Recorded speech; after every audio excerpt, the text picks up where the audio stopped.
ভাই আমরা বাংলাদেশ জাতীয়তাবাদী দল বিএনপি থেকে 31 দফা 75 তারেক রহমান সাহেবের নির্দেশে 2023 সালের 13 জুলাই আমরা 31 দফা দাবি করছি। যখন স্বৈরাচার হাসিনা ক্ষমতায় ছিল, এখন মনে করেন যে কিছু সুশীল 31 দফার বিপক্ষে কথা বলতেছে যে বিএনপির 31 দফা দিয়ে দেশ মেরামত হবে না।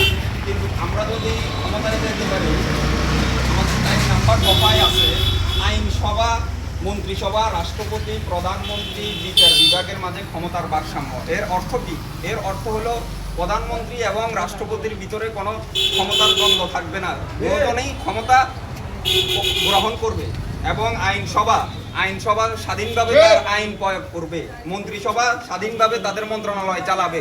হাসিনা যেভাবে একক ক্ষমতা বলে দেশ চালাইছে তেমনটা হবে না। স্বাধীন মন্ত্রণালয় হবে, স্বাধীন মন্ত্রিসভা হবে, স্বাধীন আইনসভা হবে এবং স্বাধীন রাষ্ট্রপতি তার নিজের স্বাধীন মতো বিচার করতে পারবে এবং দেশ পরিচালনা করতে পারবে। ইনশাআল্লাহ।